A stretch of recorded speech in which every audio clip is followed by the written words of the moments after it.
Bismillahirrahmanirrahim. Assalamualaikum warahmatullahi wabarakatuh. Al-Fatihah ila ruhi Sayyidina Habibina Syafi'ina Rasulillah Sayyidina Muhammad ibn Abdullah sallallahu alaihi wa ala alihi wa sahbihi wa azwaji wa dhurriyyatina la ya'dil rijali wal jannah wa yanfa'una bi asrarihim wa anwarihim wa ulumihim wa nafa'atihim barakatihim fid dunya wa dunya wal akhirah. جعلنا من حزبهم يرزقنا محبتهم ويتوافنا على ملتهم ويجرنا في زمرتهم بالعافية وسلامة لهم الفاتحة. أعوذ بالله من الشيطان الرجيم. بسم الله الرحمن الرحيم. الحمد لله رب العالمين الرحمن الرحيم مالك يوم الدين.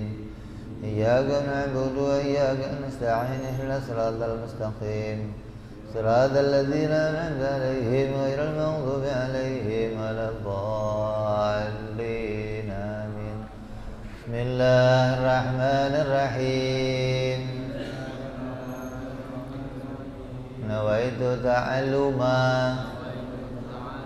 وتعليما وتذكرا وتذكيرا ونفعا والانتفاع والإفادة والاستفادة والحث على التمسك بكتاب الله سنة رسول الله صلى الله عليه وسلم ودعاء إلى الهدى والدلالة على الخير ابتغاء مرضاته وقربه وثوابه وحسن الخاتمة مع اللطف والعافية وصلاح العاقبة. Bismillahirrahmanirrahim. Alhamdulillah. Salatu wassalamu ala Rasulillah Sayyidina wa Habibina wa Syafi'ina wa Maulana Muhammadin ibn Abdullah wa ala alihi wa sahbihi wa man walah. La hawla wa la quwata illa billah. Amma ba'du. Qala musanniful kitab Habibul Imam Al-Habib Utsman bin Abdullah bin Aqil bin Yahya rahimahullah wa nafa'ana bihi wa bi ulumihi fid dharain. Allahumma aftah qulubana futuhal arifin bi hikmatika wansur alaina bi rahmatika ya arhamar rahimin. Ila anqal.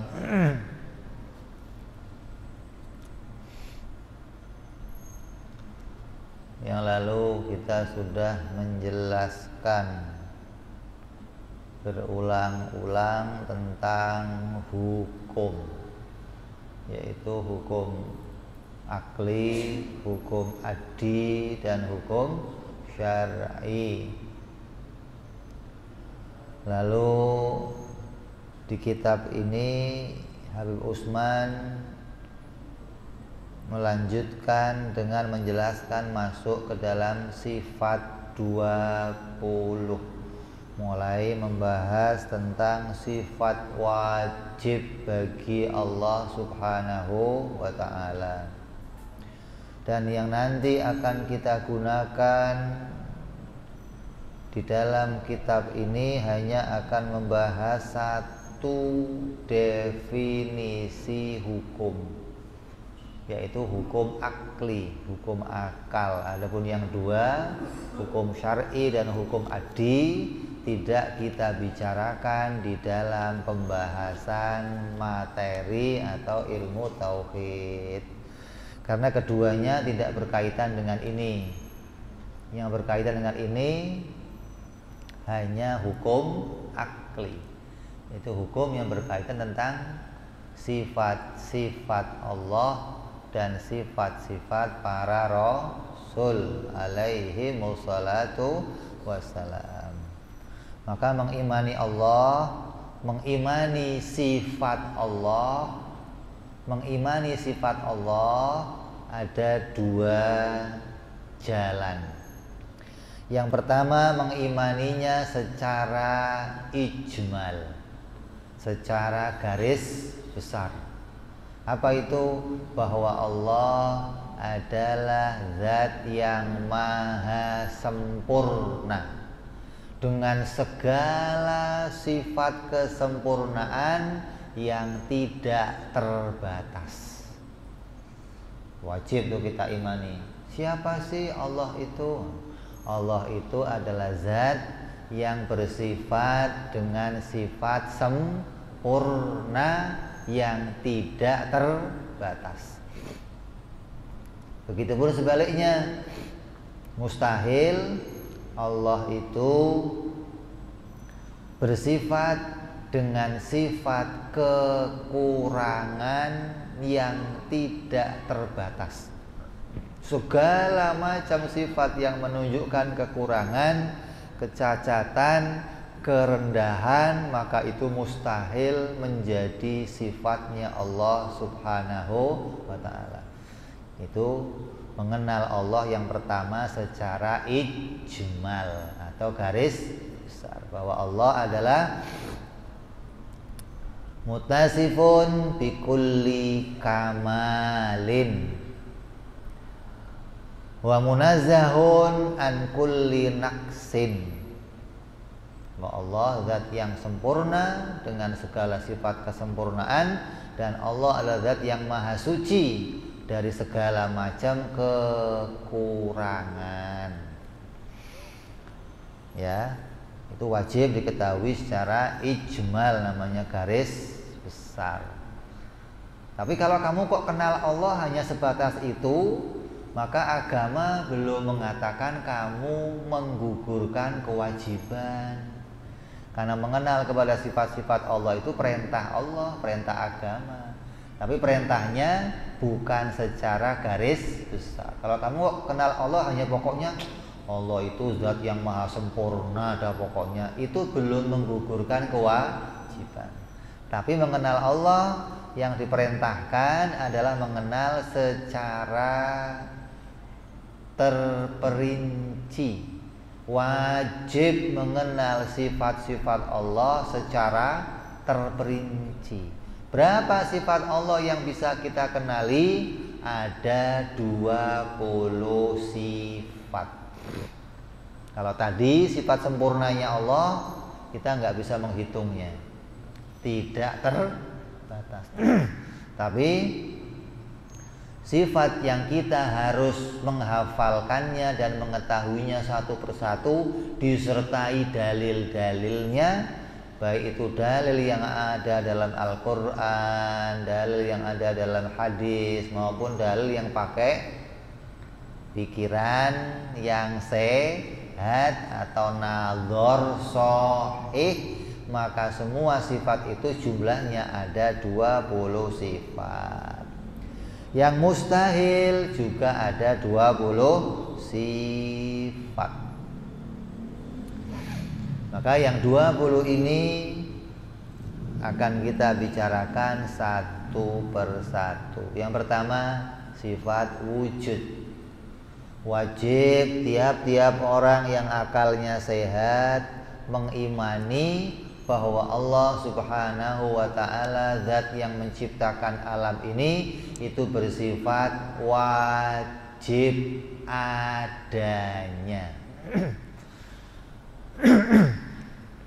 Bersifat wajib adanya. Artinya kita harus bisa membedakan antara adanya Allah dan adanya makhluk. Kita ada, Allah juga ada. Bedanya apa? Oh, Allah pencipta, Bib. Kalau kita diciptakan, ya. Tapi yang mau kita jelaskan adalah perbedaan dari sisi hukum.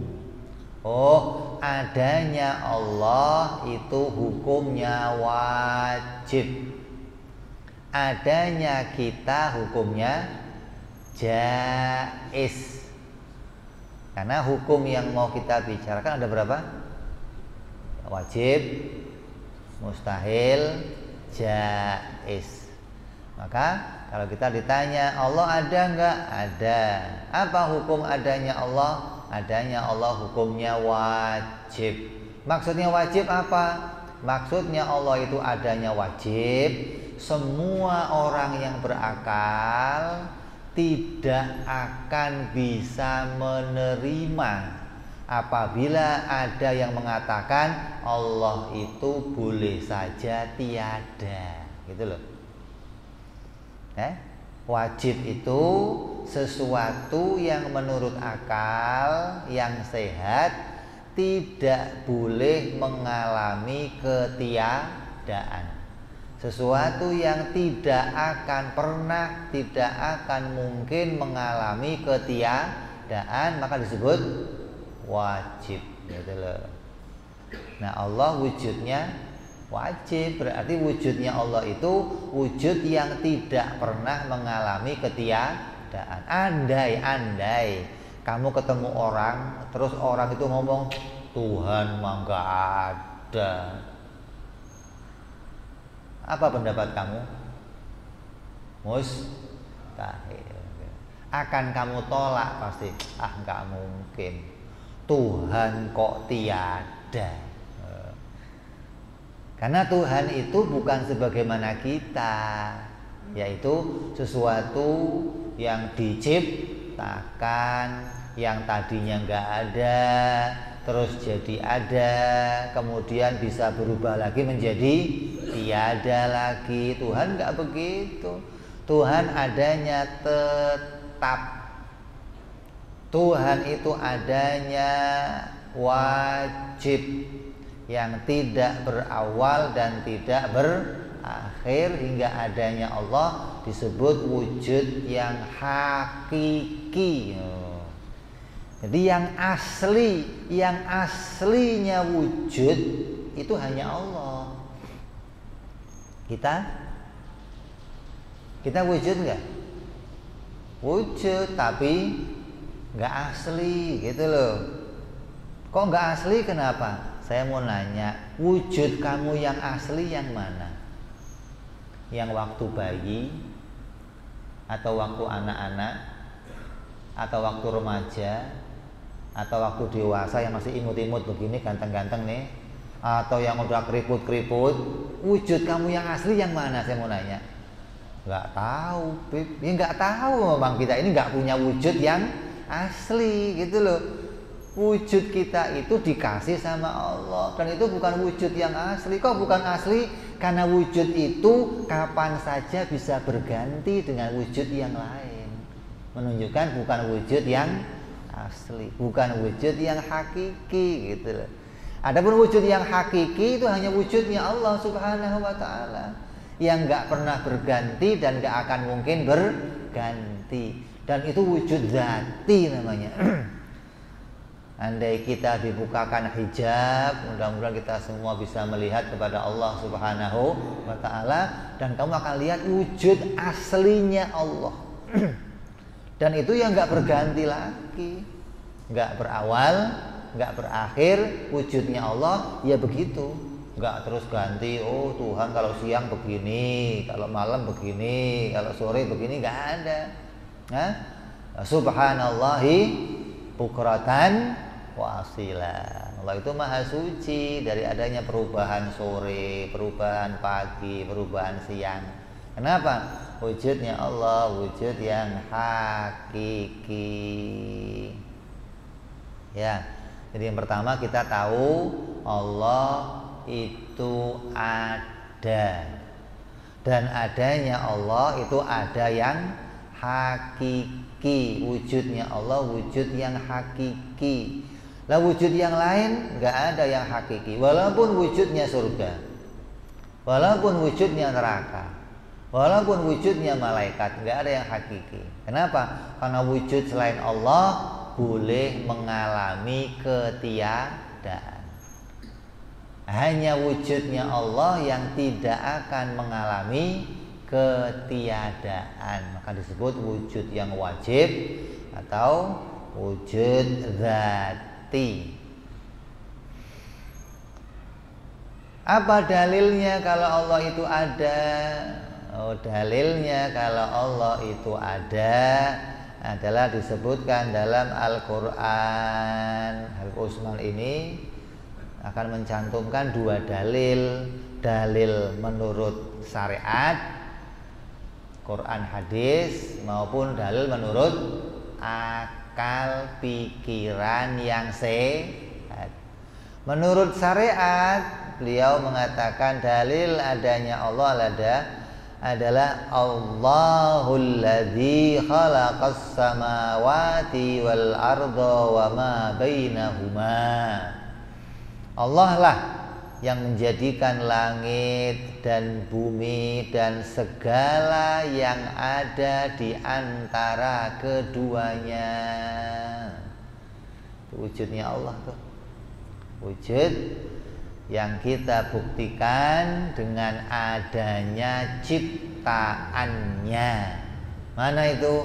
Adanya langit, adanya bumi, matahari, bulan, dan segala perubahannya jadi bukti kalau Allah itu ada, kalau Allah itu penciptanya, kalau Allah itu yang mengaturnya. Wallahul khaliqun bari'un musawwirun lahul asmaul husna. Allah itu pencipta, pembuat, pembentuk, dan Dia mempunyai nama-nama yang baik. Ini dalil.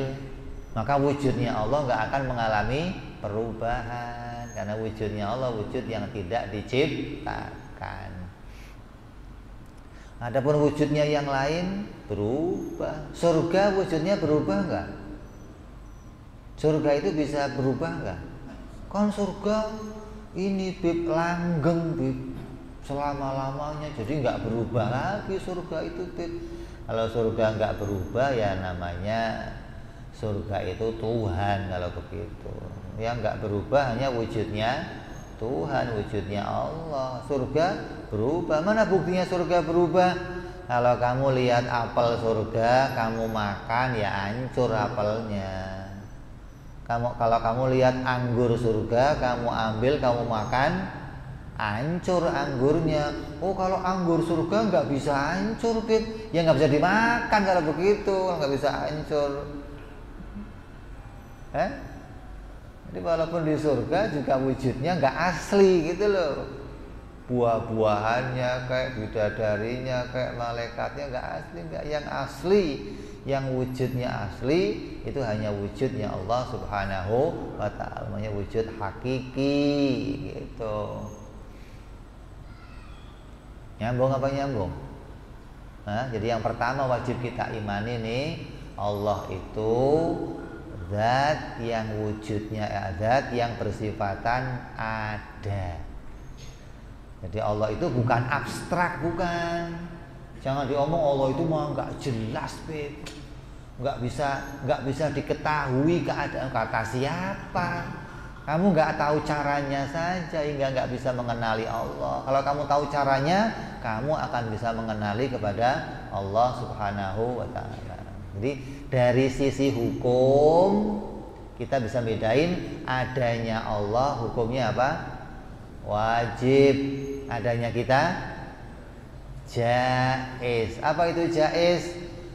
Bisa wujud, bisa juga tidak wujud. Bisa ada, bisa juga tidak ada. Itu namanya wujud yang jaiz. Jadi walaupun surga itu pada hakikatnya wujudnya jaiz-jaiz juga.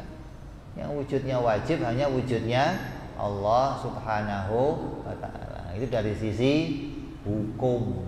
Adanya Allah wajib, adanya kita hukumnya jaiz. Lah kalau dari sisi keadaannya, keadaan wujudnya, apa yang bisa kita kenali? Oh, yang bisa kita kenali dikatakan dalam hadis-hadis, dalam perkataan ulama, man arafa nafsahu faqad arafa rabbahu. Siapa yang mengenali dirinya, maka akan mengenali Tuhannya. Gimana kita mengenali diri kita? Bahwa setiap wujud yang selain Allah, setiap wujud yang diciptakan oleh Allah, wujud itu pasti bertempat. Wujud itu pasti diliputi oleh ruangan. Wujudnya nggak pernah terlepas dari ruang. Wujudnya nggak pernah terhindar dari dibatasi oleh ruang. Makanya sering kita ngomong manusia mah terikat oleh ruang dan waktu. Tidak ada satupun makhluknya Allah yang wujudnya terlepas dari ruang, nggak ada. Artinya wujudnya terikat sama ruang itu maksudnya apa? Wujudnya terbatas. Ini contoh wujud, maka wujudnya dibatasi ruangan, terbatas. Ada atasnya, ada bawahnya, kanan, kiri, depan, belakang, berarti ada isinya. Isinya itu yang disebut namanya diikat oleh ruangan. Mau itu kecil, mau itu gede lagi, mau gede seberapapun, pasti diikat oleh ruangan yang menunjukkan dia terbatas dan diciptakan. Itu dari sisi wujudnya. Kalau kita mau mengenali, yang pertama bisa kita kenali adalah wujudnya makhluk pasti diikat oleh ruang. Sedangkan wujudnya Allah tidak butuh ruang. Allah wujudnya nggak dibatasi oleh tempat. Wujudnya Allah nggak diikat oleh tempat. Makanya kalau kamu mengimani Allah, jangan mengimani kalau Allah itu ada di atas. Kalau di atas berarti Allah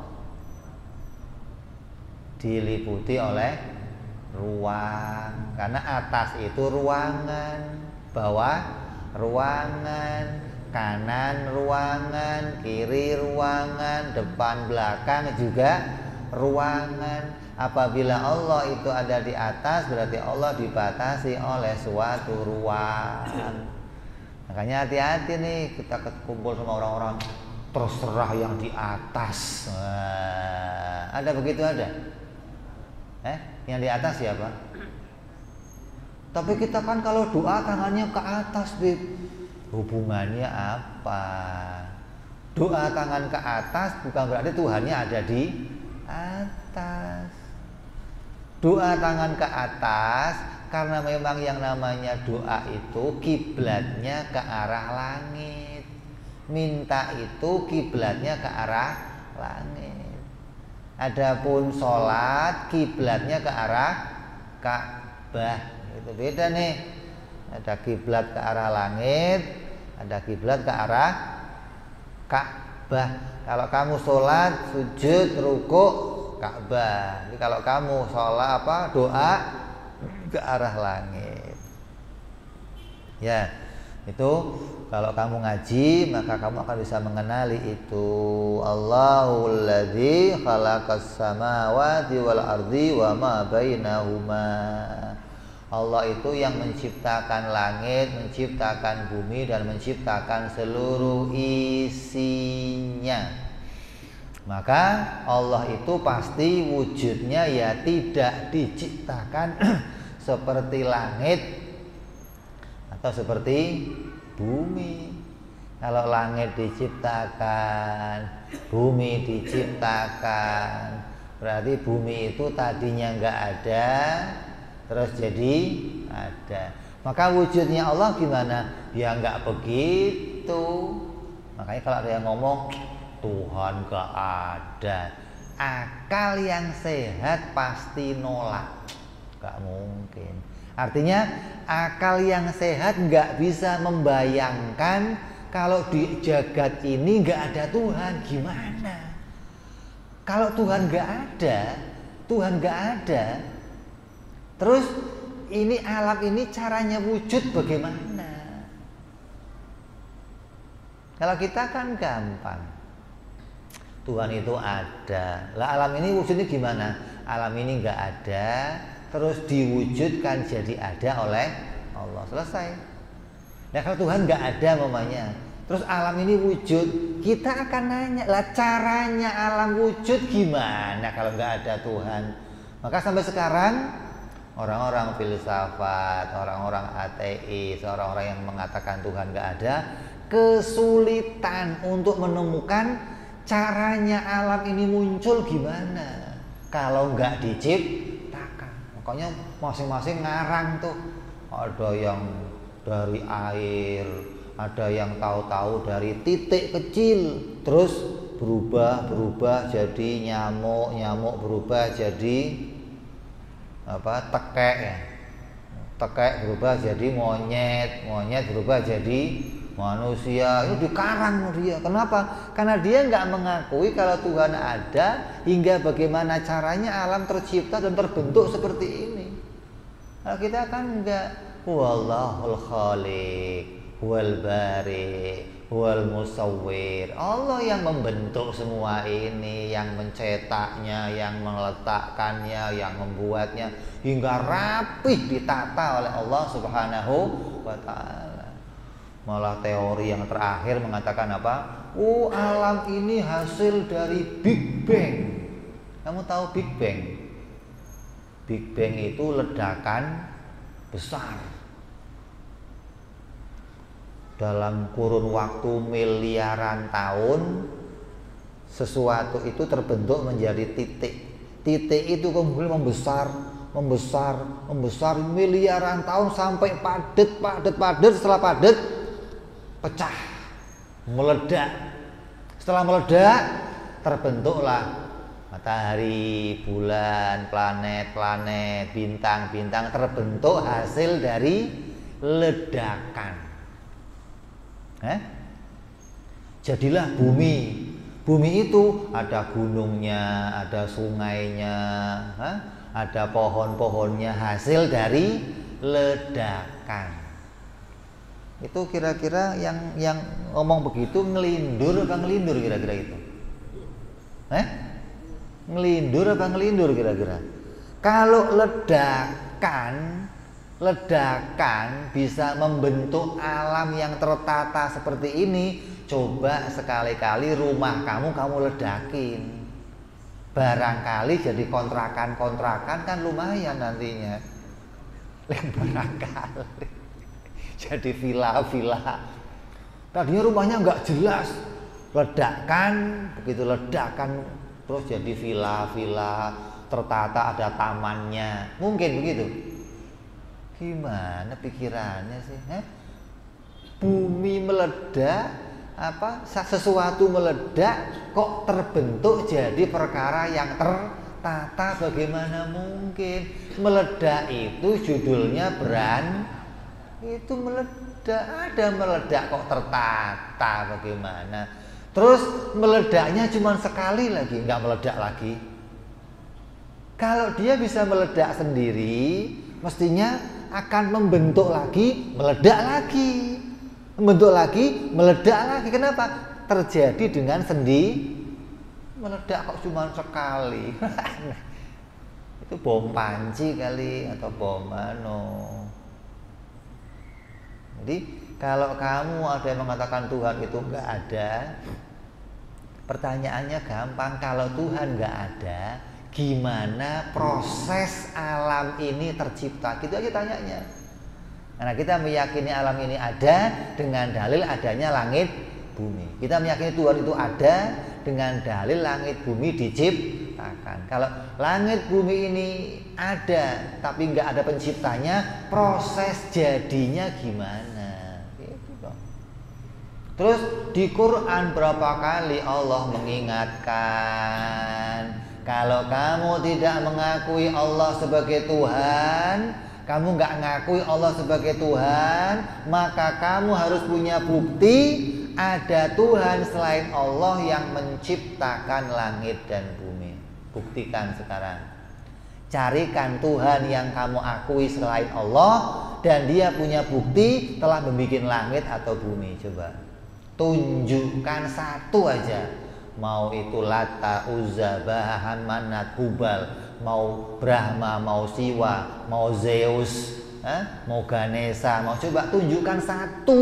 Wah, ini pencipta langit. Coba tunjukin gitu loh. Mana dalilnya, mana buktinya, mana beritanya. Allah jelas. Allah bicara dalam Al-Quran, akulah pencipta langit dan bumi, akulah yang bikin pergerakan siang dan malam. Allah langsung yang bicara. Allah langsung yang menyampaikan kepada nabi-nabinya, dan nabinya membawa berita itu kepada kita semua. Sedangkan yang lain yang kamu anggap sebagai Tuhan itu tidak ada satupun yang punya bukti kalau mereka pencipta langit dan bumi. Makanya Fir'aun ketika nanya sama Nabi Musa, Tuhan kamu siapa? Tuhan saya yang bikin langit dan bikin bumi. Nabi Ibrahim ditanya, Ibrahim, Tuhan kamu siapa? Tuhan saya yang bikin matahari dan bulan. Maka dia bisa menguasai matahari dan bulan. Kalau kamu Tuhannya Mesir, Namrud, kamu penguasa matahari dan bulan. Maka tolong sekarang keluarkan matahari dari barat. Kata Namrud, saya nggak sanggup. Berarti kamu bukan penguasa matahari. Kalau kamu penguasa matahari, maka matahari bisa kamu atur untuk keluar dari mana saja. Itu mestinya dong. Jadi Allah sendiri yang mengingatkan, nggak apa-apa, kamu nggak ngakuin saya Tuhan, nggak apa-apa, saya nggak rugi, nggak. Kata orang nggak patean, nggak bisulan, nggak saya kalau kamu nggak ngakuin saya Tuhan. Cuman kalau kamu nggak ngakuin saya Tuhan, kamu harus bisa berpikir mana yang bikin langit bumi. Allah menunjukkan kalau Allah bukan Tuhan, pasti ada yang lain yang akan mengakui dia bikin langit dan bumi. Bukan, oh Allah nggak ada, Tuhan lain juga nggak ada, alamnya muncul sendiri. Itu pikirannya soak namanya. Allah yang menunjukkan kalau kamu nggak ngakui saya Tuhan, berarti kamu akan ngakui selain saya sebagai Tuhan. Bukan, kalau saya nggak kamu akui sebagai Tuhan, berarti Tuhan nggak ada. Allah nggak begitu ngomongnya. Allah ngomongnya kalau kamu nggak ngakuin saya Tuhan, berarti kamu harus ngakuin yang lain sebagai Tuhan. Dan tunjukkan buktinya kalau yang lain itu pencipta langit dan bumi. Mereka yang menyembah selain Allah ragu, ikut bikin enggak ya? Kira-kira yang dia sembah itu ikut bikin apa gitu loh. Ikut andil bikin apa di antara langit dan enggak ada satupun yang mereka andil, enggak ada. Kenapa? Karena mereka itu diakui sebagai Tuhan setelah bumi langit ini tercipta dengan sempurna. Langitnya udah ada, mataharinya ada, buminya ada, bulannya ada, baru makhluk yang ngakuin ini Tuhan saya, dimunculkan sebagai Tuhan. Kok Tuhan baru muncul, bagaimana? Tuhan kok munculnya belakangan, gimana? Makanya orang-orang Arab nanya sama Nabi Muhammad, Tuhan kamu itu terbuat dari apa? Tuhan kamu terbuat dari apa Muhammad? Emas, perak, batu, kayu, tanah. Kata Nabi, kalau Tuhan itu terbuat dari isinya alam ini, ya berarti bukan Tuhan namanya. Masa ada Tuhan dibikin dari bahannya yang dia bikin sendiri, gimana sih? Allah bikin langit, bikin bumi, bikin seluruh isinya. Terus bahannya dia salah satu dari itu. Gimana? Itu bukan Tuhan namanya makhluk. Karena bahan dirinya itu diantara isinya makhluk. Maka kita harus tolak tuh. Ada Tuhan kok dari kayu, Tuhan kok dari batu, Tuhan kok dari apa? Emas, Tuhan kok dari. Kenapa? Karena bahannya dia bagian dari isinya alam semesta. Maka Nabi katakan apa? Qul huwallahu ahad. Tuhanku gak ada satupun yang setara dengannya. Esa, gak ada yang menyamainya, gak ada. Bahannya gak ada, yang lain gak ada. Menunjukkan Allah itu zat yang asli, yang wujudnya hakiki, yang gak tercipta dari sesuatu apapun gitu loh. Kalau selainnya Allah, ya pasti tercipta dari sesuatu yang ada di langit dan di bumi. Kamu cari dah. Oh Tuhan itu, oh bahannya ini. Oh Tuhan ini bahannya ini. Tuhan ini bahan. Ya, Allah Subhanahu wa taala Tuhan kita, zat yang menciptakan, dan dia tidak diciptakan dari apapun juga.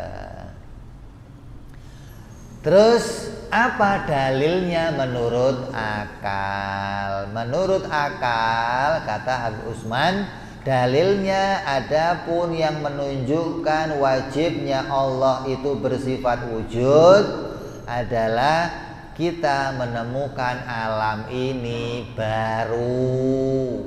Kita menemukan alam ini tadinya nggak ada, terus jadi ada. Itu semua orang yang berakal akan sampai kepada itu. Untuk iman kepada Allah, untuk menyembah Allah, kamu harus tahu kalau alam ini diciptakan, kalau alam ini baru. Dan kebaruan alam itu menunjukkan keberadaannya Allah Subhanahu wa ta'ala. Makanya Imam Asy'ari ketika membuat keputusan, orang mukmin yang iman kepada Allah harus tahu dalil. Apa dalilnya? Harus ngerti barunya alam. Bahwa alam ini tadinya nggak ada, terus jadi ada. Maka tiap-tiap yang tadinya nggak ada, terus jadi ada, pasti diciptakan. Ulama protes. Loh, kalau memang tiap-tiap orang muslim harus punya dalil, gimana dengan orang-orang di desa-desa, di gunung-gunung yang nggak pernah ngaji? Karena mereka nggak bisa masuk Islam dong, nggak bisa punya dalil. Kata siapa? Maka ulama menguji, berangkat ke gunung-gunung, mau ketemu sama orang-orang gunung yang nggak pernah ngaji, yang kerjanya cuma ternak dan cangkul. Panggil, Fulan sini. Kamu agamanya apa? Islam. Kok kamu kenal Tuhan? Kok kamu bisa tahu Allah dari mana? Ambil golok enak aja lo, ya lo kira gua nggak kenal Allah, mentang-mentang gua di desa di gunung nggak kenal Allah. Terus buktinya apa kamu tahu Tuhan? Kalau Allah itu ada, kata dia apa? Kalau ada telapak kaki jejak di tengah padang pasir, pasti ada yang lewat. Itu semua orang nemu begitu, nggak usah diajarin. Kalau di sini ada kotoran sapi, berarti di daerah situ ada sapi. Itu. Kalau ada telepong kambing, di situ pasti ada kambingnya. Itu orang gunung cara imannya begitu. Maka ketika mereka melihat ada langit, ada bumi, ada perubahan siang malam, mereka juga mikir pasti ada Tuhan yang menciptakannya begitu. Orang Indonesia yang nggak pernah kedatangan Nabi itu juga menyembah karuhun mengenal Tuhan. Kamu kira nggak kenal Tuhan apa? Mereka mengakui kalau langit bumi ada yang menciptakan. Hanya mereka nggak tahu siapa namanya. Mereka nggak tahu bagaimana cara menyembahnya, nggak tahu bagaimana cara ibadah. Kenapa? Nggak pernah kedatangan seorang nabi. Gitu. Andai ada nabi yang kemari, rapi. Seperti sekarang Wali Songo datang diajarkan, ini loh caranya ibadah. Oh begitu. Jadi akal mau orang desa, mau orang gunung bisa membuktikan kalau ada jejak telapak kaki pasti ada yang lewat. Artinya ada bekas. Setiap ada bekas pasti ada yang membekasi. Nggak mungkin bekas itu muncul dengan sendiri. Langit, bumi, matahari, siang, malam ini bekas kerjanya Allah. Allah yang menciptakannya. Maka orang yang berakal mengatakan ini semua pasti ada penciptanya. Gitu. Ini dalil menurut akal.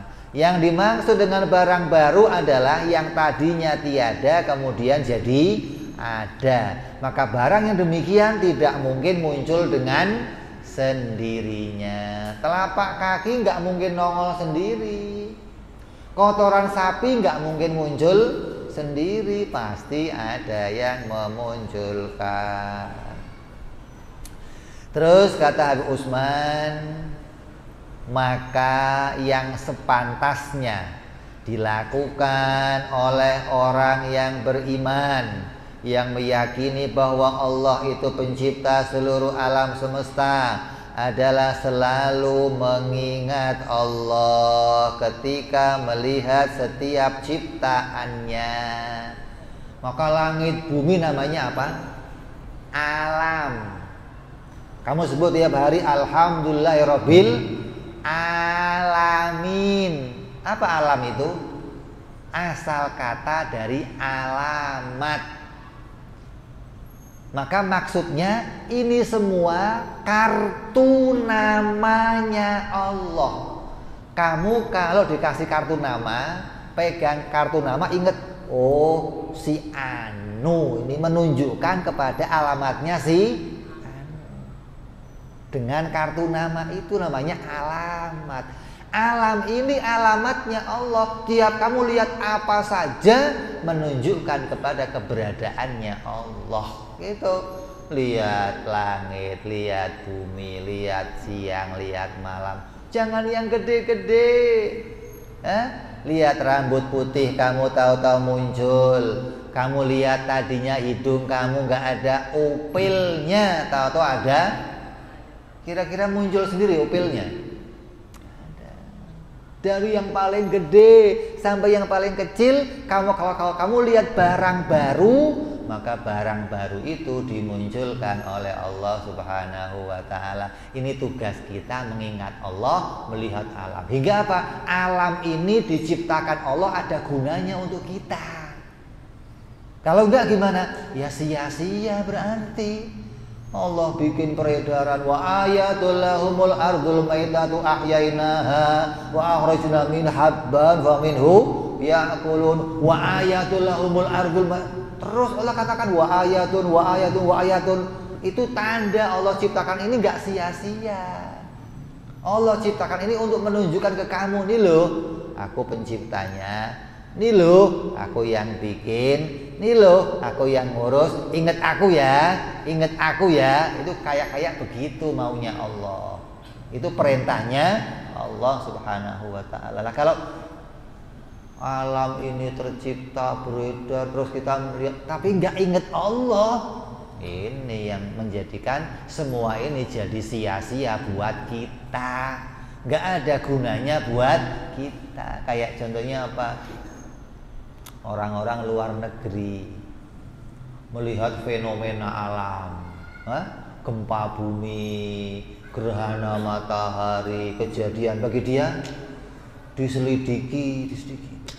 Oh ini bukan dari Allah, ini lempengan bumi yang geser.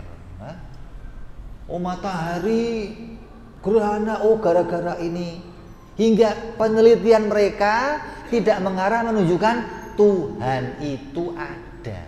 Ini kerugian. Mau mereka mengatakan orang pinter sekalipun, ahli sekalipun, ketika penelitiannya tidak menghasilkan ini dibikin Allah, penelitiannya sia-sia. nggak ada gunanya.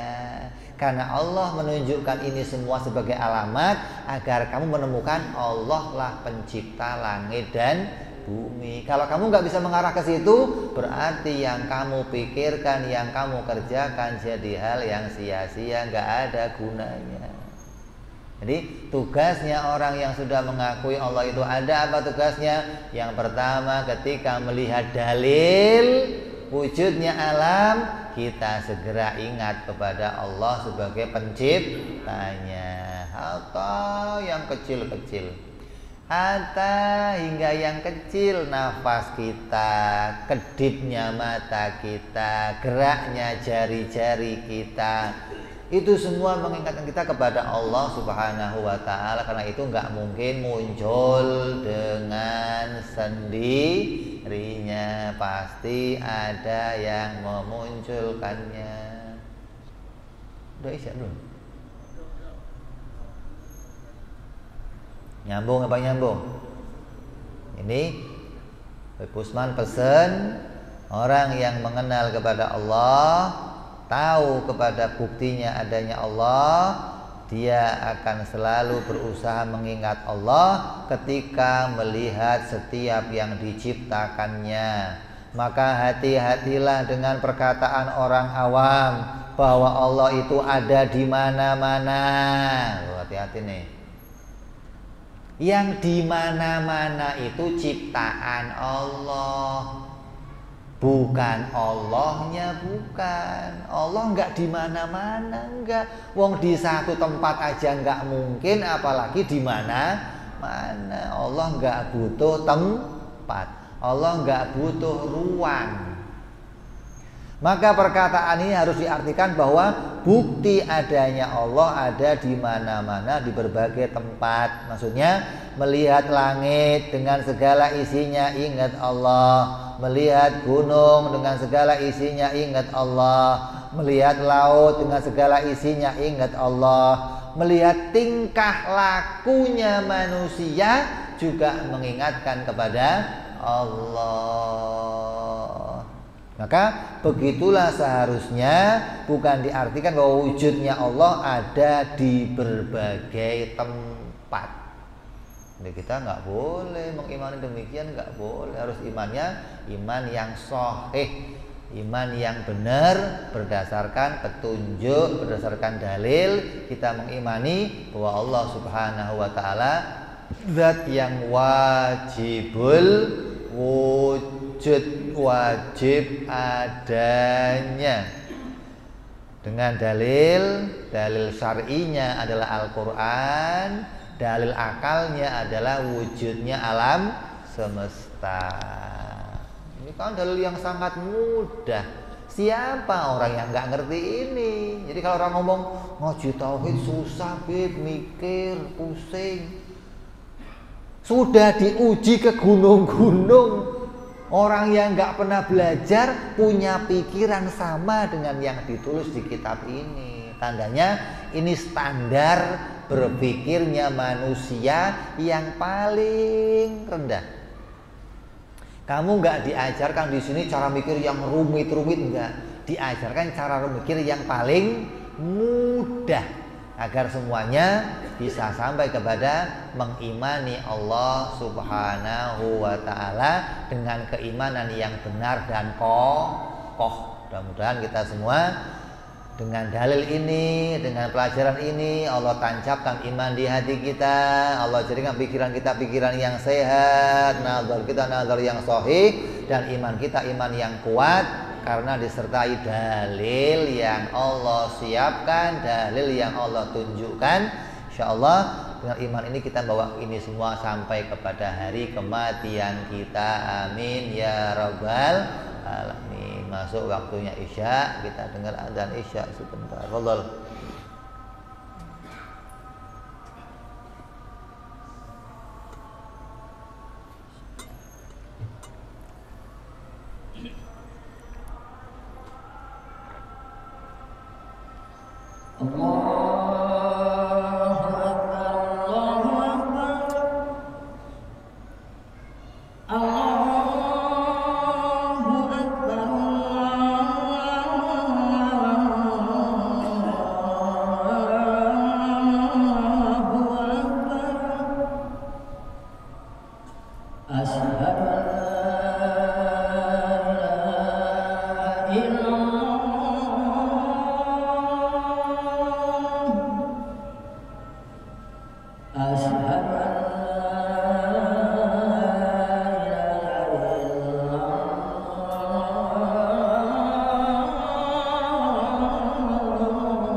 والصلاة القائمة سيدنا محمد الوسيلة والفضيلة والشرف والدرجة العالية الرفيعة وبذه المقام المحمود الذي وأنت يا أرحم الراحمين.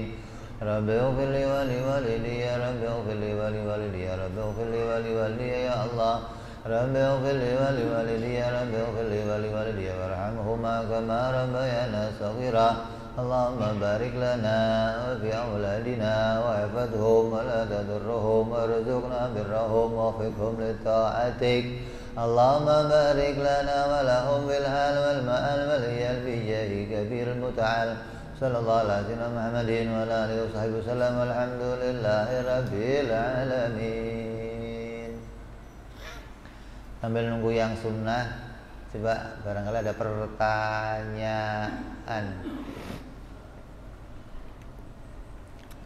dari materi yang kita sampaikan hari ini, sifat wujud bagi Allah. Maka wajib kita mengimani bukan hanya wujudnya saja, tapi mengimani Allah wajib wujudnya. Kalau kita jaiz wujudnya, karena wujud hanya ada dua, wujud yang wajib dan wujud yang jaiz. Wujud yang hakiki sama wujud yang majazi, gitu loh. Kita ini kalau dia wujud bukan wujud hakiki, namanya wujud wujudan, bukan wujud beneran gitu. Yang wujudnya beneran wujudnya Allah Subhanahu wa ta'ala. Coba kasih mic-nya. Punya mic mau nanya?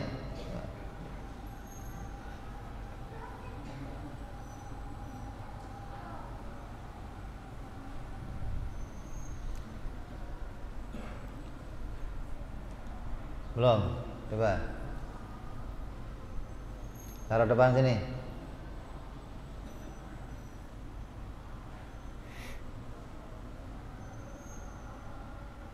Ya, taruh situ. Kita nunggu yang mau nanya siapa. sambil nunggu yang sunnah.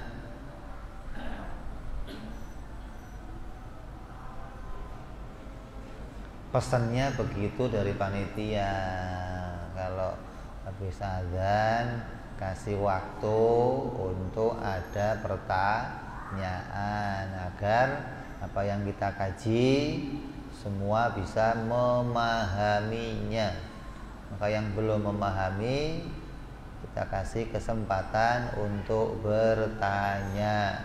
Kalau sudah dipahami kita bersyukur, alhamdulillah. Karena ini pelajaran yang sangat mudah, masing-masing punya akal, masing-masing bisa berpikir, bukan hanya modal mendengarkan saja, tapi modalnya juga berpikir sampai kepada memahaminya sendiri. Bukan memahami hasil pemikirannya orang lain, tapi memahami hasil pemikirannya sendiri.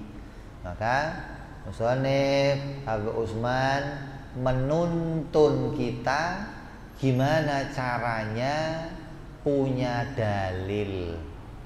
Kalau nggak dituntun, kita nggak ngerti caranya membuat dalil. Maka beliau menuntun kita dari dalil syariat dituntun, nih caranya menemukan dalilnya. Dalil aklinya dituntun, cara dalilnya. Dan juga sampai dituntun apa hikmahnya. Untuk apa ngaji tauhid? Untuk apa mengenali sifat wujud bagi Allah dari sisi tasawuf. Maka kitab ini lengkap isinya. Akalnya ditata, hatinya juga ditata. Bagaimana sikap hati kita setelah mengenal kepada Allah Subhanahu wa ta'ala, agar selalu mengingat Allah. Lah kalau saya zikir, zikir itu artinya mengingat dan memperbanyak menyebut nama Allah. Mengingat Allah dan memperbanyak menyebut nama Allah. Berarti orang yang berzikir itu harusnya orang yang sudah mengenal Allah, karena bisa mengingat dirinya Allah dan bisa menyebut namanya Allah. Lah kalau belum pernah ngaji ini terus zikiran gimana, Bib? Kalau belum pernah ngaji ini terus zikiran, itu namanya latihan zikir gitu. Kenapa? Karena zikir itu bukan hanya menyebut namanya Allah, tapi juga mengingat yang punya nama. Lah kalau nggak pernah kenal Allah, yang mau diingat apanya? Nggak pernah kenal sama Jokowi, terus tiap hari nyebut-nyebut namanya Jokowi. Yang diingat apa? Ya nggak ada, kecuali pernah kenal sama. Nah, baru ketika kamu nyebut, oh ingat gantengnya, ingat tingginya, ingat kurusnya, ingat. Nah, ada yang diingat. Lah kalau nggak pernah kenal, terus mau zikiran, yang diingat apanya? Maka ini dasar utama orang mau berzikir, yang ngaji ini dulu, baru zikiran, baru bisa mengingat sesuatu tentang Allah Subhanahu wa ta'ala. Udah sunnah semuanya? Kalau sudah, ya, Allah. Bismillahirrahmanirrahim. Assalamualaikum warahmatullahi wabarakatuh. Assalamualaikum warahmatullahi wabarakatuh. Ada salah satu ayat dalam Al-Quran Karim di mana Allah Subhanahu wa ta'ala mengatakan wa'bud rabbaka hatta ya'tiyakal yakin. Dalam artian itu sendiri ada berkaitan dengan keimanan kepada Allah Subhanahu wa ta'ala. Yang ingin saya tanyakan dalam artian itu, kita harus berbanyak ibadah sampai kita yakin, atau di sisi yang lain selain daripada itu? Itu aja, terima kasih.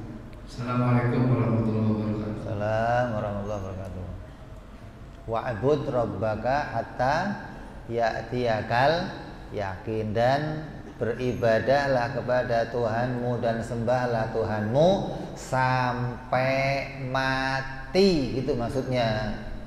Hatta ya'tiyakal yakin maksudnya sampai datang sesuatu yang meyakinkan untuk kamu. Apa yang meyakinkan? Kematian. Semua orang yakin bahwa kita pasti mati. Ada nggak orang yang nggak mati? Saya mau nanya. Ada? Hah? Ada yang orang yang nggak mati? Jadi kematian itu meyakinkan, gitu loh.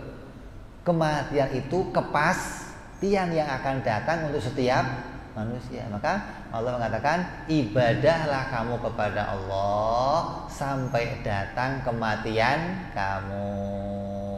Ini nyambung sama ayat yang lain, wala tamutunna illa wa antum muslimun. Janganlah sampai kamu mati kecuali dalam keadaan menjadi orang Islam, membawa iman Islam. Jadi sama ayatnya tuh. Mau kamu dari arah apa? Ya akal yakin atau mati sebagai orang Islam. Maksudnya bukan ibadahlah kamu kepada Allah sampai mantep. Lah kalau nggak mantep gimana? Nggak sah gitu ibadahnya. Hah? Kalau saya ibadah, namanya saya sholat, tapi di hati saya ada keraguan, di hati saya ada kebimbangan tentang sesuatu, maka itu akan membawa ibadahnya itu nggak sah.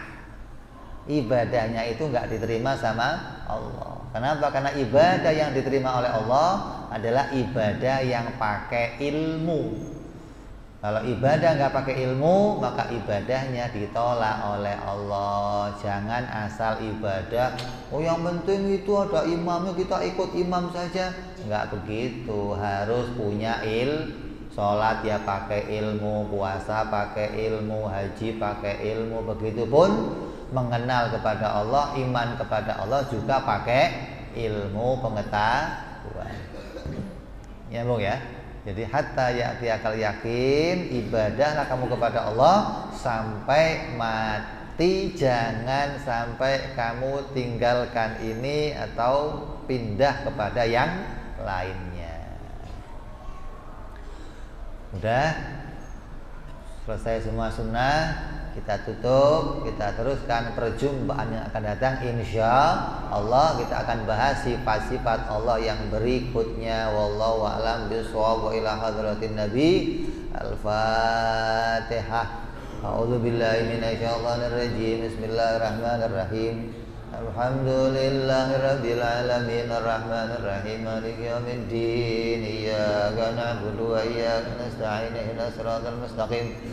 Siratal ladzina an'amta 'alaihim ghairil maghdubi 'alaihim waladdallin. Amin. Ya Rabbana ta'arabna bi anta tarabna Wa annana asrafna 'ala ladha ajrabna wa tub 'alaina tawbatan tuzilu kulli haubah wa sulana awrati